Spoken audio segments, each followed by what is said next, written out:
All right, welcome in everybody. Glad that you are here.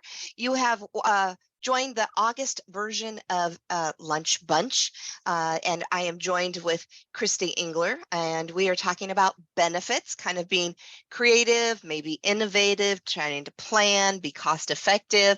For those of you who have not been with us before, my name is Deborah Jeffries. I serve as kind of the host with HR Answers. We meet on the first Wednesday of every month. We pick a different topic, and I often ask a guest to join us because sometimes we're not always the experts over here at HR Answers, and I actually know a few people, and I invite them to join us. And Christie and I actually have met through a Twitter group called the HR Social Hour, and actually a little birdie, and not the Twitter birdie, has shared with me that Christie actually is taking over this group that's been around for 5+ years.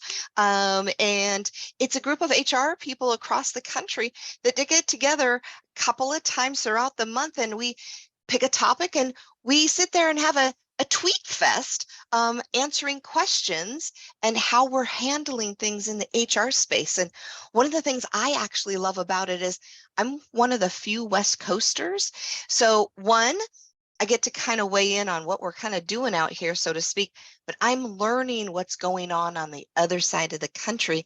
But I get to meet fabulous people like Christie. So anyway, the fact that she's also an HR consultant, but she's also been kind of on the inside of things, and her niche beyond others is benefits. I thought that is not something that I know, and I really do think that benefits is something that we can be a little bit more creative, and we should be exploring options. And we did do a little bit of an introduction of the folks that are here live with us. And we do have multiple generations, and we do have some different requests and needs. And how can we kind of take a look at that?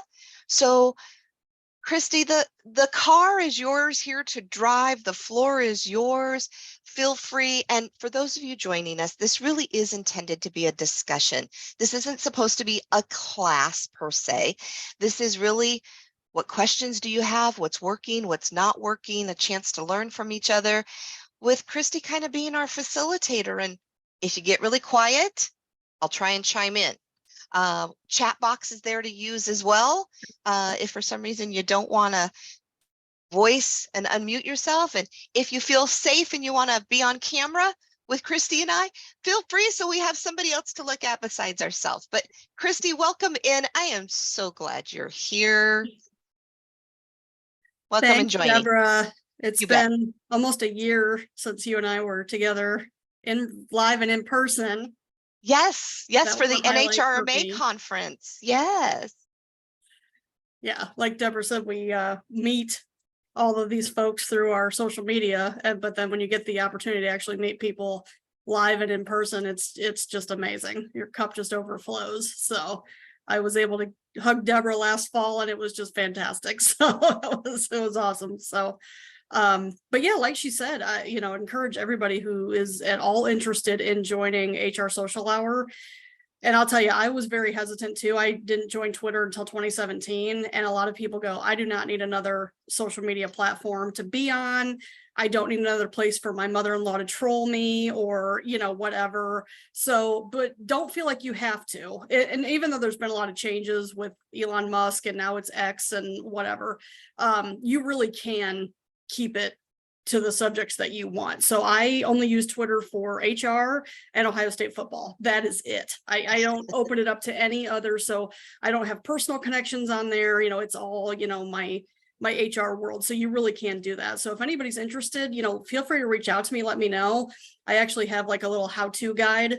The first couple Twitter chats, Deborah will attest to this, that you participate on, you're like, wow, how did I get on this train? Like, this thing is moving really quickly, but it's really awesome. And once you get the handle of it, it's really great. Like Deborah said, I get a ton of information, and then I know who to go to when something comes up later. That's been a big thing for me too. I know I've reached out to Deborah on some different things that have come up. So it's just awesome. And it's just a great networking tool. So we're actually meeting this coming Sunday 7 o'clock Eastern. So if anybody's interested, reach out to Deborah, reach out to me, and we can kind of guide you on how to get on there. So. Alrighty. So there you go. There's a plug for that. All right. So the reason we're here is let's talk benefits. So what are you seeing? What kinds of things in terms of, I mean, everybody might have a different definition of creative, but obviously you're in a space with Willory from the standpoint of what are organizations looking at? What are they exploring? What kinds of things should we be paying attention to?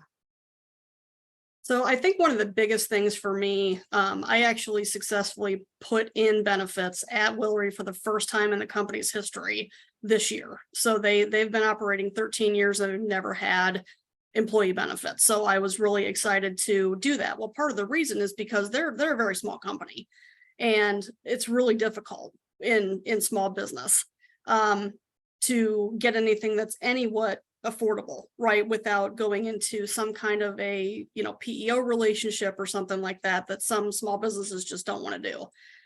What I discovered that's new, that's very cool, is it's called an ICHRA. So it's an individual choice HRA. So basically my people, and I've only got less than 10 that are on, this is just for the medical portion. They were offered a variety of plans. Some come from the exchange, some are kind of outliers through our broker, and they were able to pick the plan that worked for them. So they're all on different stuff, different carriers, different levels, different whatever. And then the company is able to say, okay, we're going to contribute this much towards the premium, just like any other plan. And then the employee makes up the difference. They have their own portal, so they pay their bill through their portal, and then they get their reimbursement through their portal right into their checking account. So there's no coordination with payroll. You don't have to do any of that. So far, so good. And that's working for our people who were previously on their own. A lot of them were on plans, through the exchange. Now, at least they're getting some help in paying for some of this stuff. So that has been really, really great. And that's something that if anybody is in a small situation going, I don't know how in the world we're going to afford benefits or, even be able to offer anything, ICHRA is a really cool option. Okay. And so did you do the research yourself, or did you work with a broker to make that a reality? Worked with a broker. I discovered Gallagher. I don't know how far their reach is out in your guys' world. Actually met some of the folks at the Ohio SHRM conference last year and made a connection and, worked with them. And then we got quotes from some others, of course, obviously, to be competitive and try to see what we could find. But they really came to us with this, very unique, hey, this could actually work for you kind of thing and help your people out a little bit without going with a traditional plan. And so, part of why I went with them is because they came to us with that, kind of unique and creative approach. Absolutely. Yeah. In your consulting world, as that is, are you working with organizations in the benefits space and being able to assist them in that area as well? Yes. And what are you finding in terms of trends or questions or concerns in that space? The concerns and the questions all still seem to kind of be around, what am I going to do with this aging population? Okay. That is taking a toll on organizations. And, again, working with a lot of smaller businesses where they're either planning on giving the company to their incoming next generation in their family. They're planning on selling the business. So they're looking at their succession planning options with a lot of these owners, but they're looking at their population, some of these people who have been with them almost 30 years, who are also in that baby boomer generation and heading for that. And the overall concern is just, it's been very eye-opening to me how many people have not really planned for retirement and how many people are truly banking on Medicare, just carrying the load. a lot of misconception too about how Medicare actually works. And so I always bring in experts on that, because that's a whole separate beast. If anybody's had to deal with Medicare, get yourself somebody who really knows it backwards and forwards, because there's a lot of misconception around that. But those are mainly the concerns I keep hearing over and over again. Hey, all of our population is turning 60. What are we going to do in the next 10 years, kind of thing. Right. Yeah. And I think one of the things that people may or may not know is that you can, as an individual, reach out to Social Security Administration to find out what portion of your Social Security benefit can help pay for Medicare, and when does it kick in, so that you know that it's there as a benefit to you. And then at least you have that piece of, like, kind of financial piece of information. Then from an organizational standpoint, maybe out of an EAP, Employee Assistance Program, if you have one, what resources might be on the financial assistance, education, to provide some financial well-being. And sometimes we can get that out of our 401k planning, if we have that. And it kind of depends on what an organization has, because I think you're right, a lot of people are not where we might hope they would be or could be, or maybe even where they want to be. And it's, I'll get there, I'll get there, I'll get there. And then it's like, I'm kind of here. And it's like, wow, I need to be doing what? How much should I already? Oh, wow.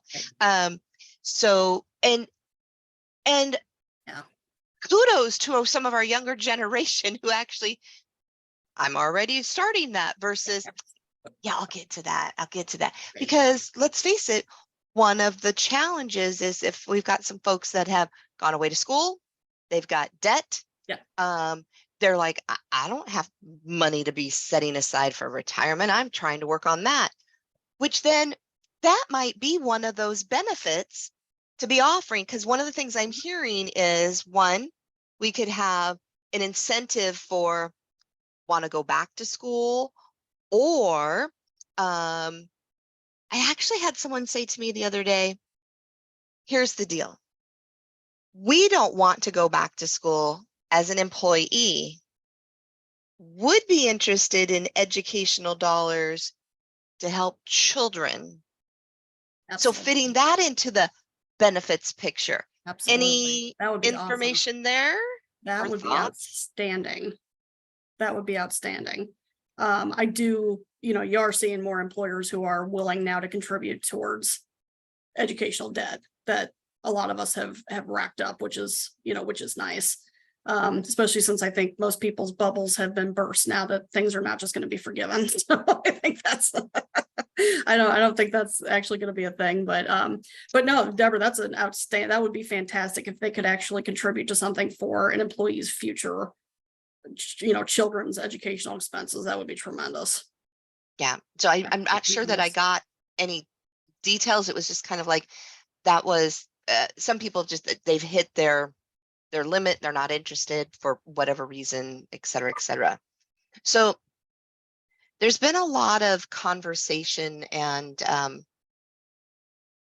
articles, programming. I don't think I can go a week or two without seeing something pop up around fertility being a benefit or an offering. 100%. What are you hearing or seeing in that space? To actually provide that benefit is so ungodly expensive.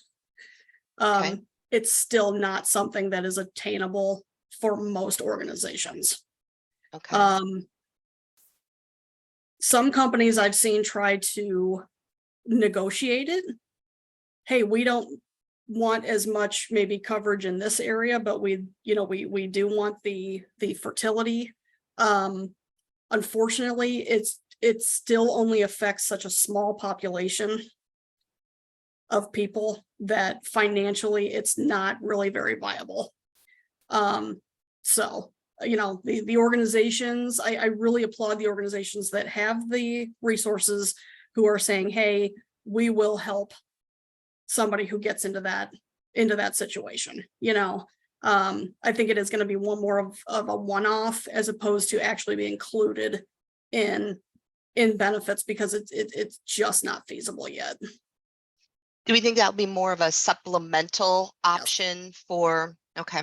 For somebody, yeah, absolutely. Okay. Well, and Megan's put in a note that she introduced a gender affirmation leave policy. The company will make a staff member's paycheck whole after a short-term disability. Something like this, even though not utilized by all, raised morale for the entire staff. Megan, That's fantastic.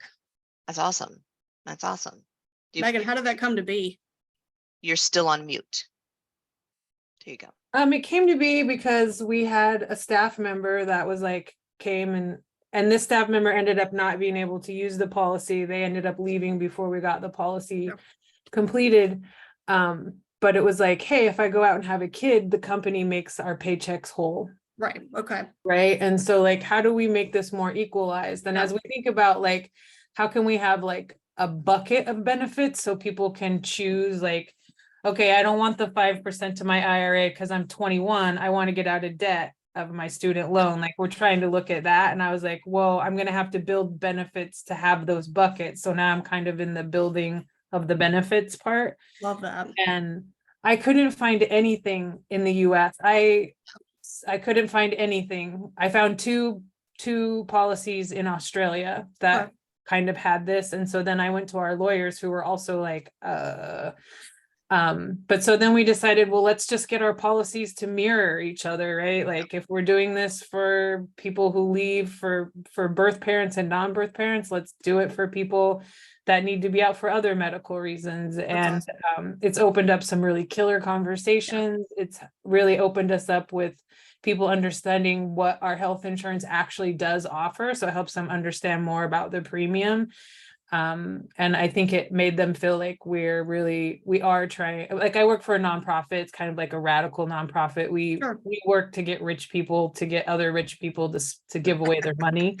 So, right. So we're kind of we have that staff, right? Yeah. And as we grow, we need to attract people that would come and work for us that have that mindset. And so this benefit was something that I'm super proud of. It took some time and it took time getting the lawyers to put their thoughts around it, but I just saw the entire staff, even though no one's used it yet now, just be like super stoked and they tell other people about it, right? And so that's a really cool thing.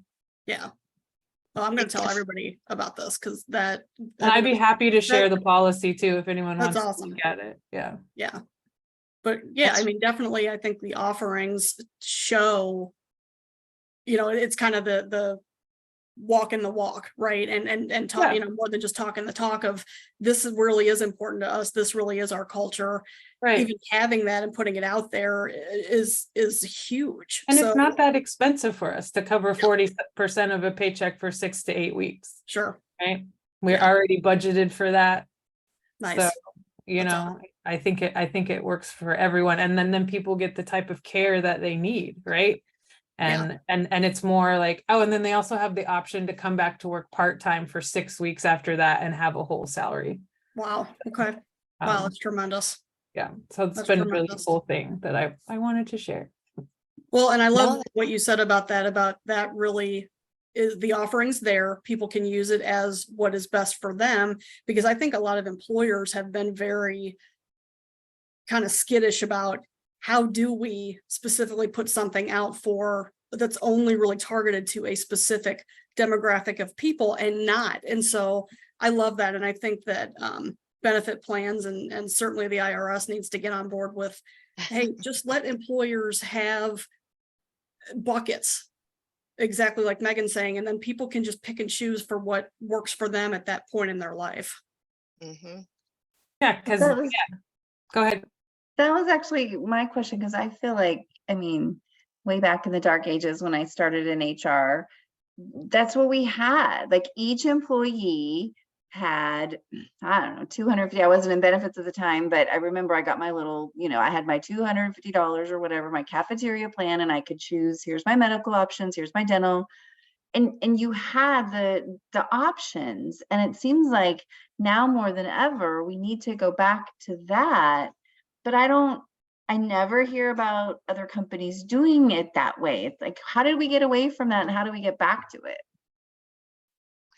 Well, now, Christine, in terms of the work that you do and some of the connections that you have and whatnot, it and I know a lot of benefit brokers, but I'm not having these discussions with them. So I'll just put that out there. Can't we as employers say, here's something I want to explore. Here's something I'd like to look at. This is my objective. I mean, to Christina's point, this is what I'd really like to try and create or do. Help me get there. What does that look like? Give me options. Now, I may not like the options or the costs may be, right, but Right. give me, how do I get there? So that I at least, are you telling me it's not an option? Or I can do that if I'm willing to these steps or pay those dollars. Right. Right. So back in the day, and I started in the PEO industry, and we actually created our own MIWA, our own benefits plan. A lot of it for that very reason. Didn't like the options, wanted more control. And so we did, we actually created our own. So it was more than just being, fully insured or self-insured or whatever. It was, we're doing this ourselves. It took a long time and it takes a lot. But I think if somebody has an idea like that and you're just not getting anywhere with a broker, an independent benefits consultant, somebody who's really knowledgeable and they don't have any ties to any of the carriers or any, that is really somebody who could help design something. And then help you find, again, it's going to be costly. It's going to take time more than anything else. It is going to take time. But I think that, Deborah, that's a great point, is that we do need to have these conversations with our brokers. Don't just take what they give you. Push them a little bit, say, hey, this is no longer working for my population. I've got people who are 70 and people who are 21. Help me out here, And Christina, I think to your point, I think the reason we've gotten away from a lot of how it used to be is just because the cost to employers has gone so sky high, and they refuse, a lot of them can't give people those larger buckets of money anymore, unfortunately. And a lot of the costs have shifted to employees, but. You're right, it has. And I think that, your point, Christy, is that, I mean, from my understanding in terms of working with brokers, you have a broker of record. They want to preserve that relationship. Right. At least my experience has been, sometimes it's like, hands off, Deborah, they're my client. It's like, I'm not even a benefits person. I'm not going to take your business. I promise you. I want to talk HR, but we're talking to the same people. Right. So, right. If you want to keep that relationship, and if I hope I'm not speaking out of turn on behalf of all of you HR people, okay? Because I think of myself as an HR person, even though I'm not an everyday practicing one. Now I feel like I'm talking religion. But it is kind of is, right? But there's this element of, you want our business, please work for our business and not just visit me once or twice a year. Yep. And I think that there are still some brokers that do that, and there are others that do not. And I hope you all have and work with someone who is visiting and talking to you multiple times and truly servicing and taking care of you. Right. But if they aren't, there are others that will. And open to the opportunity of earning your business. So being able to explore those conversations, because if we help push the boundaries, that will help change the process or the industry of doing benefits. And we don't have to always take it. Now, I'm not saying it doesn't come with an expense or time, but I think that that's an interesting question, and I'm glad that it was asked, because sometimes just sitting back and waiting or taking it isn't the answer. Right. And even Megan's weighing and saying, if someone has access to a system or knows something who has a bucket, let me know, because I'm in. I want to know more about that. So, so the one that we often hear about, I would be interested, how many of you who are with us today, do any of you offer or have or been thinking about it? Is it on your kind of agenda this year for next year? Are you guys doing pet insurance? Are you offering that as a benefit to your Yeah. folks? Okay, Christie Exactly is. what I was just gonna say, like, that's the one, but I've heard it's like, it's not, there's nothing that the employer necessarily contributes, but they can negotiate a good insurance plan. But yes, that's the one that I keep hearing about that we need to put on our plan. Well, I ask about it because because it's expensive to have a pet and have them have some medical needs. Okay. And if you pay attention to some people online and posting, I can't afford the treatments, and there are opposing views about pet care and pet quote ownership and family members, and I won't go down that path.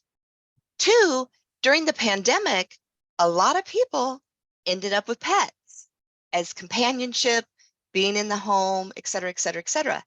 And so I think there's even more folks who are now, I've got this furry being in my home, or multiples, and it's becoming even more and more of a conversation. More and more of them are showing up who have the policies at our conferences to entice us to learn more about them.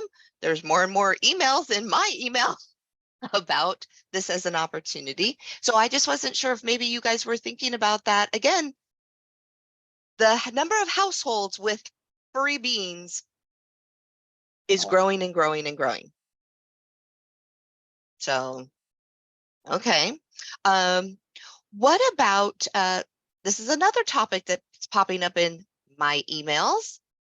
Are we talking about menopause and its impact in our workplaces and anything around the healthcare arena for our worker bees? Now, I grant it's only part of our population of staff, but is that being addressed from a benefits into your healthcare or something supplemental, or our other support services? I'm with you. I just saw posts recently on LinkedIn around this very topic, and to be honest, I had not thought about it before, and I don't think it's a regular part of conversation or anything that's on, carriers or brokers' immediate, agendas. I do think, though, as the baby boomer population continues to age out of the workforce, you're going to see more and more of this, and a need for these things. So it definitely needs to be added to the conversation.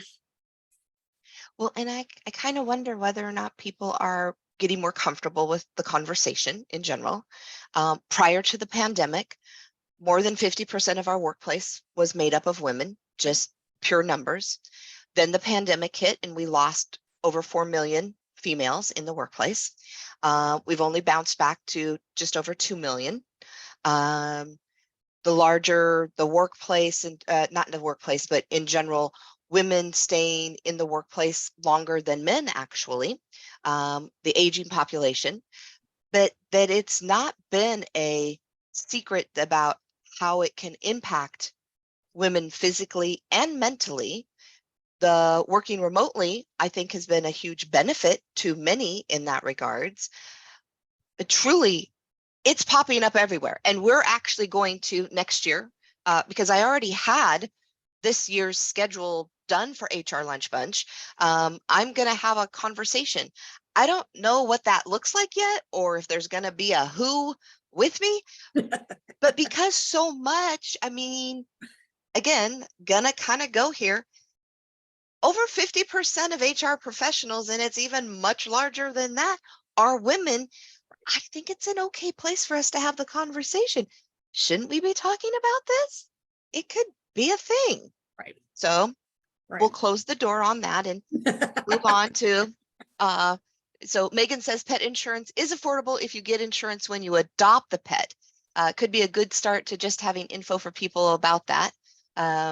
So again, something else to research. And again, if we're talking about buckets of offering, I mean, I wear glasses. So how about vision insurance? Right. Right? That used to be, I still remember, my mom was in HR. Well, she still kind of is. She'll be retiring in November, but she's been in HR for decades. And one of the things when she worked at a hospital, vision care was part of the offering. And she wore glasses, and she took a look at the census of and what people were using. And the answer was people weren't using the vision care. So they said, let's go ahead and discontinue that. Now, she was the decision maker, and she could have said, oh no, we're going to keep it because, you know, I need it. Yeah. But the employee base said, nope, not Yeah. taking, you know, not accessing that. Right. So discontinued it. Well, I don't really see that as something that I'm hearing or seeing people. And I would be interested, you know, those of you who are with us, is that something you guys talk about? Is it something you offer? Christie, what are you hearing and seeing? What's the going rate? I mean, what's the conversation about? Feel free to guys weigh in. Use the chat box. On the pro side, I would say that vision insurance continues to be very affordable generally, which is great. And a lot of the networks are really big, which is fantastic. So you don't have a lot of issues with providers and whatnot, less so than dental. You know, dental still can be a thorn in people's sides. The thing that boggles me still, though, with vision is why LASIK is not covered. Still to this day. I mean, LASIK has been around, you know, for so long. I had it, you know, 12 years ago. It was the best 30 seconds of my life. I tell everybody that. And the cost continues to come down and be more affordable. And I know people, you know, using their FSAs and their HSAs for that, but why is there not some level of coverage with vision insurance? Because it's so commonplace anymore. That's the part that's still kind of boggling me. And I'm trying to push the carriers for better answers on that. That's a good one. Have any of you guys encountered that with your employee base? Mandy says VSP. I'm going to need some help with that. What that means. Offers a large discount on LASIK. Let's see. They a $1, $1,000 discount. Oh, That's really good. That's great. That's great. That's really good. Vision services plan. Okay. Gotcha. Okay. That is good news. See, that might be things for people. Now, is that a add-on, Mandy? Was that part of a plan you already had? That's something separate that you can bring to the table? See, I told you benefits is not my thing. Oh, okay. OHSU. Okay, part of the coverage. Okay, good. Nice. That's Yeah, awesome. we have VSP too. Well, it's, I think through Regents, we have vision attached to both of our medical plans, but it says under LASIK discount may be available with the VSP provider. But yeah, like how we're talking, I'm like envisioning like, having like your group A, group B, and group C of benefit options. And A is obviously your medical and dental, and then B would be like vision or chiro, acupuncture, like things. Yeah. But then what do they really use? And then C would be like pet insurance and more like the ancillary, even more things, to give people choices, maybe an allowance in each category, and people get to choose what we're going to cover. Yeah, that'd be awesome. Check. Right. I want it all. Right. kind of in the same breath, the big issue with dental is that orthodontia is usually never covered, or the allowance is so small, it's ridiculous. You know, my oldest went through it. I mean, most kids have to have something anymore. You know, it just seems like that's or, you know, sometimes as an adult, right? A lot of people are doing it, you know, more and more. Why there's not some more coverage of that is beyond me. One of the things that I've noticed about adults, though, as you get older, sometimes your teeth start to move. And I could see more and more older folks, again, if we're going to keep living longer lives, and Right. there's been some research that says right now we have the ability to live over 100 years old quite Right. easily, as long as we're living healthy lives. Right. You don't want a bunch of gaps in your teeth. You'd want to keep them together. So I Right. could see, even if the very least of it was some kind of retainer to try and keep things more closer together in some fashion.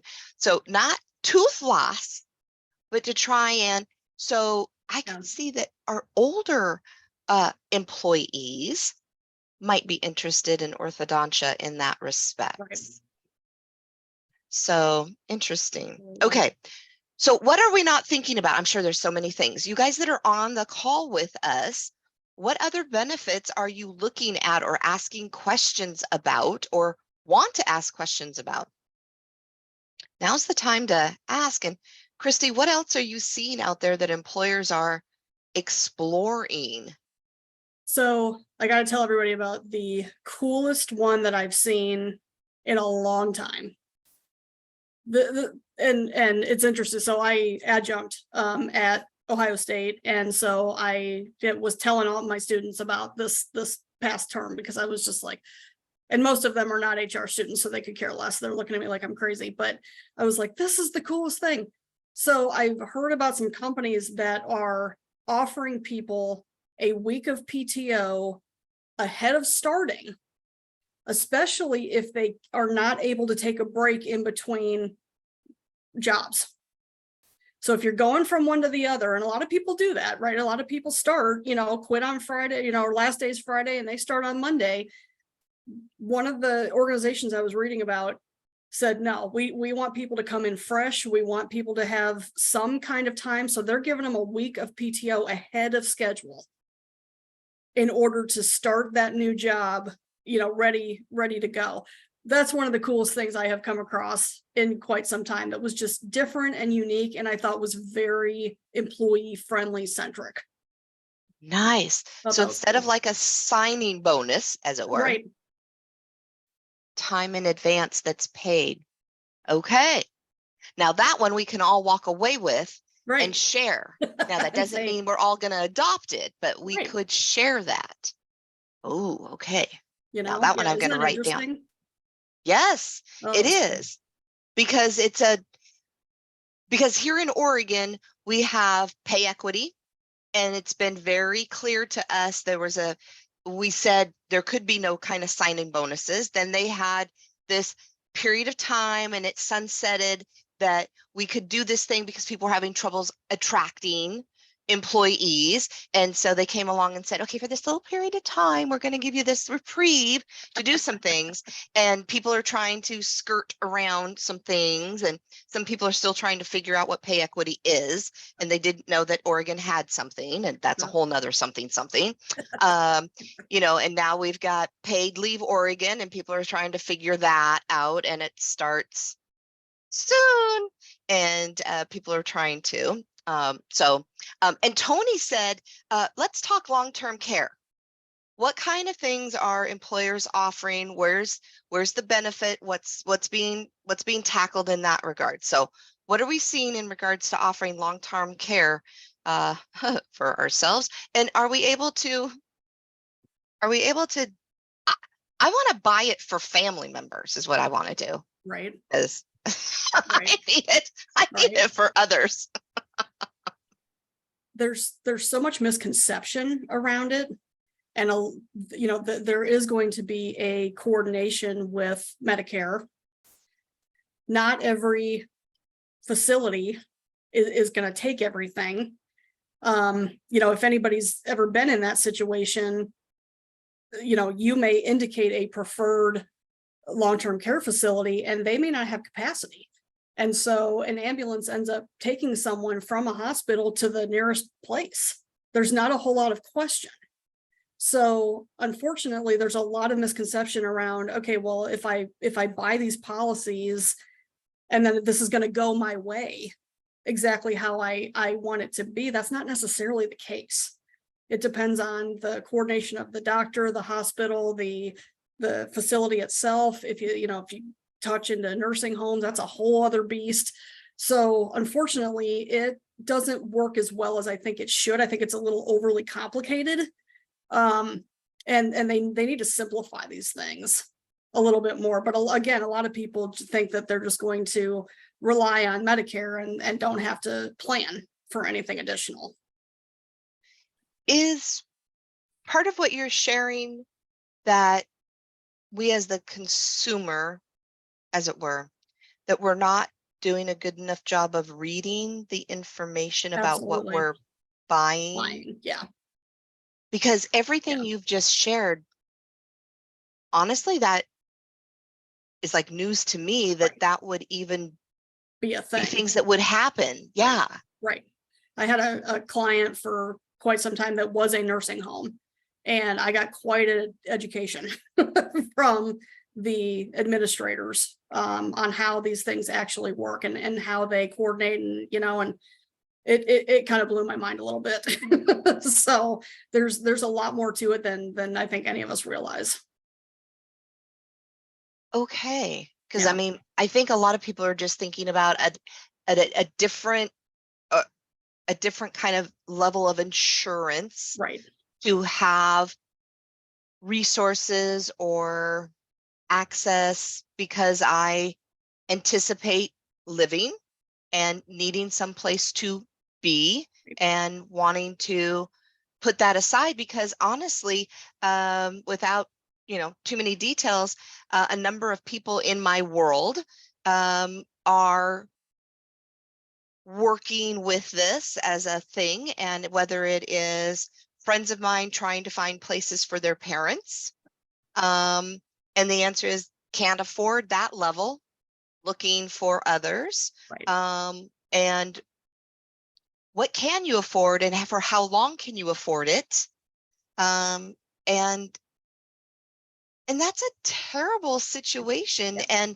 Yeah. And kids that never thought they were going to have to take care of their parents, all of a sudden their financial situation has changed. Right. So, and what happens when someone doesn't have any kids and doesn't have any family and all of a sudden has a medical situation and now long-term care is the scenario? Right. Right. Right. Okay. Yes. It's interesting. So more to be done there. More to be A done lot there. more. A lot more to be done there. Right. Okay. Right. Let's see. Tony's also saying we have changed the start of sick time in some of our collective bargaining agreements to start for the first 40 hours sick at a date of hire, and then after 6 months to be on an accrual schedule. So is that Are you to, running them 40 hours? so it sounds like maybe this was in response to your PTO on the front side, and then she had weighed in on that. Start the first 40 hours sick time at date of hire.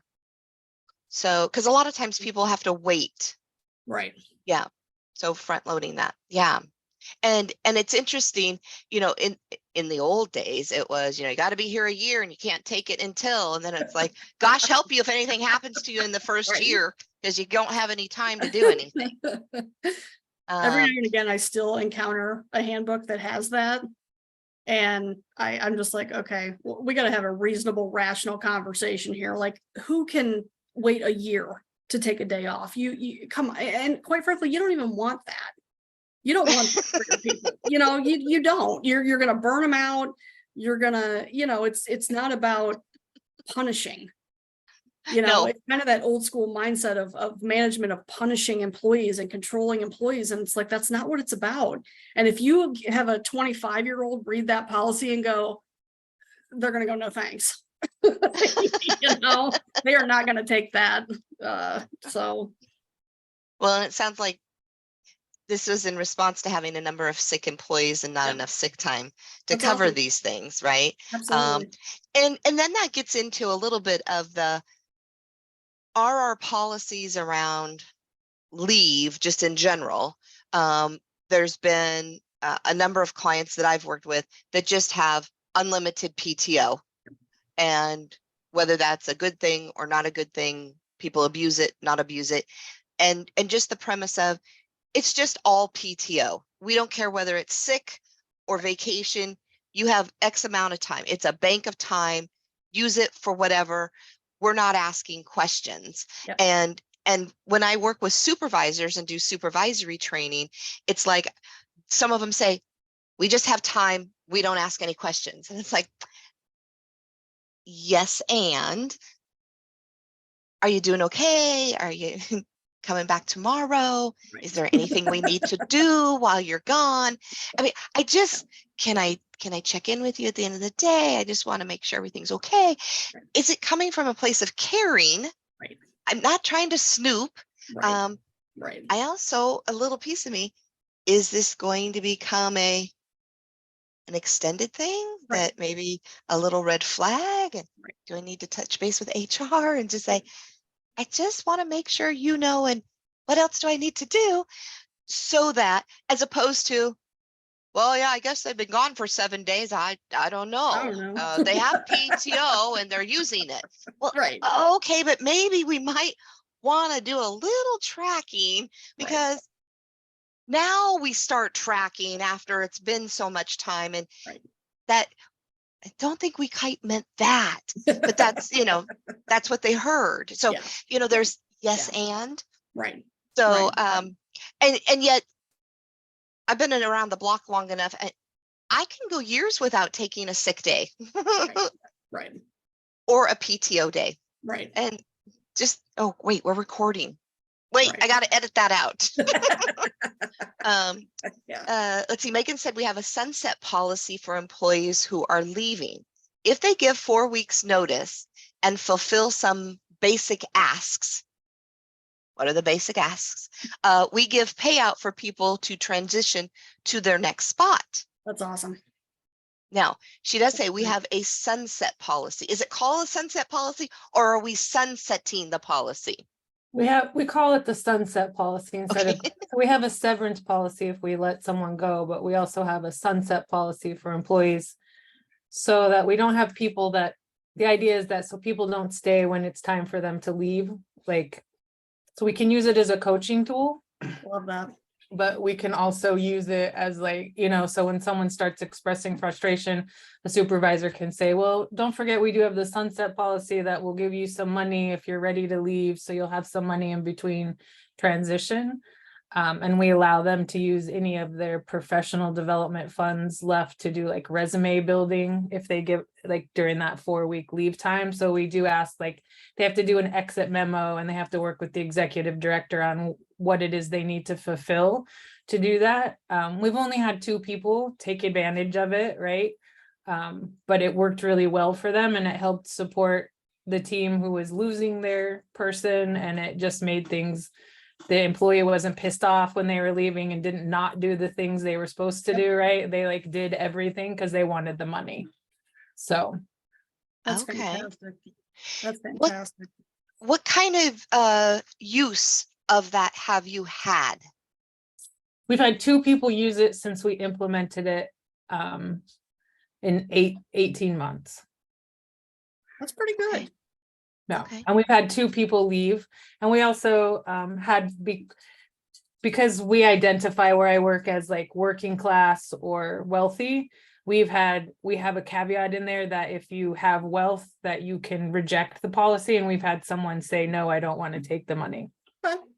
which was nice too, because they've been there for like 5 years, so they would have gotten a pretty large Yeah. payout. They were like, I'm financially okay. I don't need this Right, money. I'd yeah. rather have the org keep it. Wow. I mean, we're a nonprofit, right? It's not like we're aerospace or something where Sure. like, yeah, I'm gonna take your money, right? But so, Wow. That's but awesome. it's engendered people to us to be like, okay, when it's time for me to leave, or like I could talk about that and not have to feel scared about it. Like Yes. we're like open to the fact that people aren't going to be here for the long haul, right? And so how can we get the most out of them, and how, they want to get it out of us. It's mostly the younger staff too that didn't seem to be as like, whoa, about the policy. They were like, well, yeah, that's how it should be, right? Whereas our Gen Xers and older were like, what? What? Yeah. Yeah. I mean, I don't have to, like you said, I don't have to have my last day be on Friday and then my next day be on Monday. I can Monday, yeah. have some time in between to like That's amazing. reset and rest. Yeah. Yes. And we also are a corp that works a 32-hour work week to be fair. So we do have an environment that cultivates this kind of stuff, but Yep. it's been really awesome. Wow. Because when I first read that, the way I interpreted that was, we want, if you give us 4 weeks notice, because part of that also is being able to transition people. We have given us a chance to hire people and get somebody in, and we don't want all these last minute quits that leave us high and dry. And that's kind of where my head first went in terms of all of that, because that is a hard scenario depending on who's leaving and when they're leaving, and potential revolving doors Right.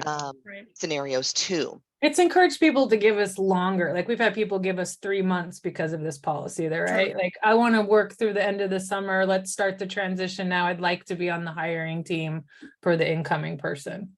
So there you go. It's just helped kind of smooth that. And I feel like we really need to normalize people leaving in the workplace. And so that's what Absolutely. I'm trying to work for. Like when someone gets fired, I know we have legal things we can't talk about, but we need to normalize that because it happens all the time. It's so disruptive when it happens that like, I want to find a way to normalize the fact that people leave. Yeah.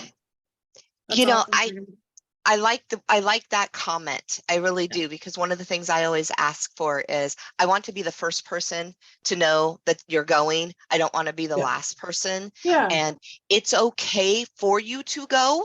Of course. Yeah. Because it's a natural process.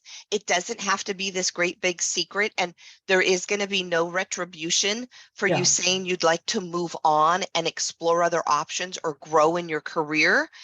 Could we please be adults? Yeah. Because the thing I hate about when people go is they've decided some time ago, or they've been interviewing, and when people say, well, I wasn't trying to leave, it just, someone told me about this, or someone asked me if I would apply for the job, or, and it was like, but you still went and interviewed. You still made the decision. And so you still took the phone screen, and it's okay. So it's the fact that I feel like you were lying to me when, oh, I have a dentist appointment. I got to take my car in. Let's not lie, because all I have to do is count backwards X number of weeks when there was the change in the, when I'm coming in, or change in my appearance, or change in the, like, oh, see, now but unfortunately, like Deborah, like you're saying, is that a lot of us in HR look at it that way, but a lot of management does not. See, and I worked for an owner who, somebody was leaving, and everybody was putting up like goodbye decorations and on this person's in their office, and he flipped out on the employees, and he's like, we do not celebrate people leaving here. So they took everything down, and that was the end of that. When I left my last employer, no one on the leadership team talked to me for the last 2 weeks. The entire last 2 weeks. And this was just, a year and a half ago. So unfortunately, if that's the culture that you're dealing with, and that's where managers are, it's really hard for us in HR to be able to do stuff like that, and to have people feel safe and trust, and, all of that. So Megan, your organization sounds like the most people first centric organization I have ever encountered. And that's fantastic. And I would love to talk to you more about what you got going on there, because that's to have things like that says we actually care about people. And like Deborah said, we're adults and we treat people as such. So that's amazing. Yes, indeed. Yes, indeed. Well, we are just about at that time. So, Christie, is there anything else around benefits, being creative or innovative, that you might share as a parting observation to us or for us? Really interested to see what happens quite frankly, with the next presidential election. I think is going to be, and so everybody kind of needs to keep their radars on that from a benefits perspective, because I am hearing a lot more frustration with some of the ongoing ACA requirements. Everybody wants to be done with 1094s, 1095s. When is this going to end? And so I feel like the coming administrations are going to be forced to deal with some of this stuff. So, make sure that you're staying on those things, and however it affects your state, make sure you're reaching out to your representatives to make sure they know how this is affecting. SHRM's advocacy team, whether or not you agree with things that go on at SHRM, but I will say that their advocacy team does a very nice job of keeping us all just kind of informed of what's going on. And they do have a lot of open avenues if you want to communicate with them and get any information. So encourage that. Yes, I will. Yeah. Ditto. Yeah. Ditto. Okay. Good. Well, Christie, thank you so much for being part of today. I really, really appreciate it. And thank you to all of you joining us for this month's Lunch Bunch. Again, I wouldn't have a program if you weren't here. So thank you for being part of this one. We will meet in August. We're going to have Monique Little with us, and we're going to talk a little bit about something I'm sure none of you have been hearing anything about, a little AI and how it's impacting HR and our workplaces. It'll be a new topic for all of us. So hopefully you'll be able to join us for that one. I think there'll be some wonderful discussion opportunities on how that's impacting. I can only speak for one person that is close to me in the world, and they're really struggling. And yet I will tell you, I just participated in something. It was like, are you using it every day? Have you even heard of it? Are you scared of it? And then it was, are you using it occasionally? And that was where I was at. I'm using it occasionally. I already have an account and have been messing with it. And I think there's some stuff that we can do with chat and all that other stuff, because it's already been out here and been around. So now it's just open to the masses. So thanks again, everybody, for joining us. Appreciate it. Have a wonderful first week of August, because we're in August. Yay. And we enjoy it. Oh, I guess I said August, didn't I? September. Monique will be here for September. Apparently, I don't even know what month it is. Christie, what's happening to me? Thanks, everybody. Thanks, Take Deborah. care. You guys have a great day. You betcha.